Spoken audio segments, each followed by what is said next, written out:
guys, I'm back. It's Morgan, Rainbow Craft Collective, and I am going to be trying to be a little bit more consistent with YouTube. Based on popular demand, we are going to be starting our market series specifically for crochet vendors.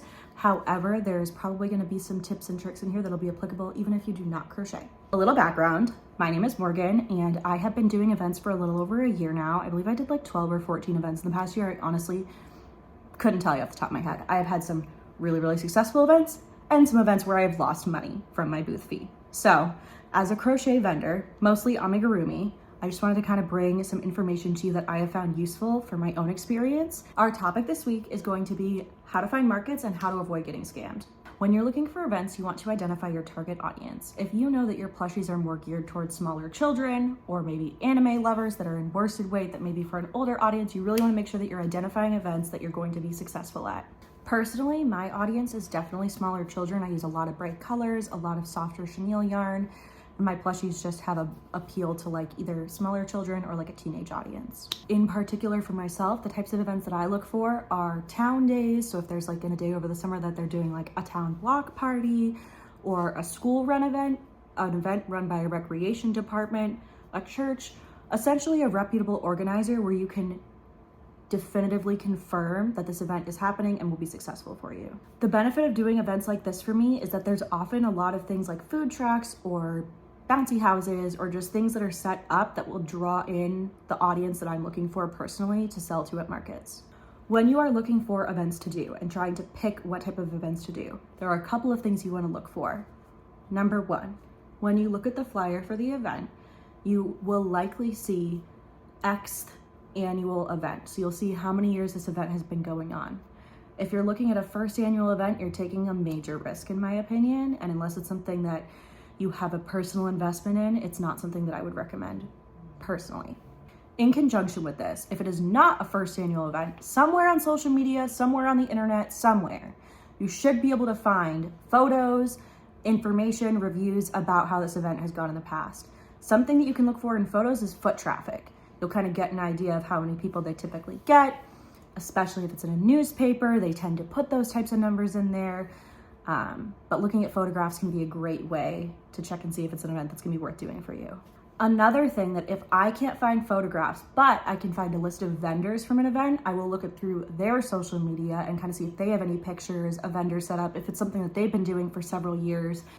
If you're doing events in your area and you know other people who also do events in your area, you can kind of also communicate with them like, hey, like I noticed you did this event.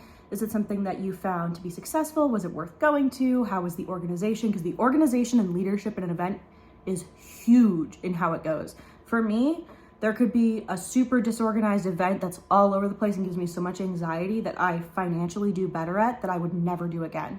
So we talked a little bit about making sure that we're doing events at reputable sources. So how do we confirm these reputable sources? Well, if you're doing it through a school, you should be able to find this event on that school calendar.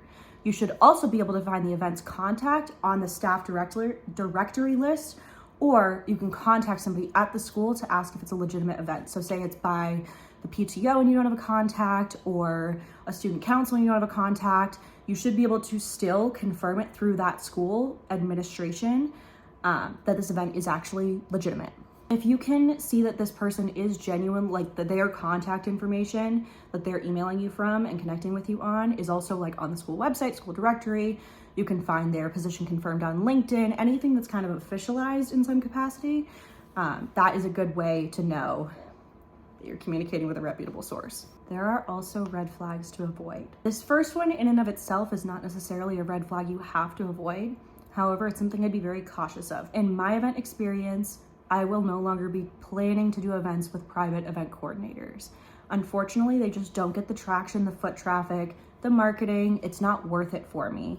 Additionally, it gives you a much higher likelihood of being scammed because it's difficult to confirm if and when things are actually happening. What I recommend if you choose to do an event run by a private event coordinator is confirm with the location that this event is really happening. So if it's a brewery, call the brewery, ask them, and make sure to confirm the contact information, not just the name, but the information with them. Another red flag to look for is asking for payments online. Not always, because one of my biggest and most successful events that is the most legitimate that I do, they collect it through Square.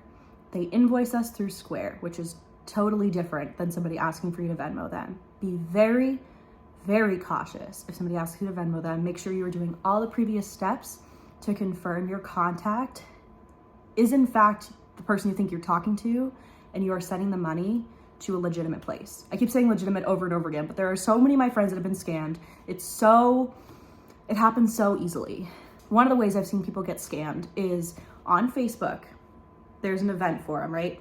There's a discussion. If that discussion is not closed off and properly monitored, anybody can post in it and say that they're running the event and that they have booths and tables still available, and to just Venmo, like reach out to them and they'll talk to you and they'll say, just Venmo me at this, you have a spot, and you totally will show up and you will not have a spot because that person is not necessarily legitimate. And that's not to say that Facebook isn't a great place to find events, because for me, I'm in several Facebook event vendor groups, and it can be a great way to connect with other vendors and event coordinators and just finding events in your area in general. If you like this video and you want me to continue doing a market themed playlist of maybe my market bestsellers or some display tips, anything else, feel free to leave suggestions in the comments below. If anything comes up, feel free to let me know.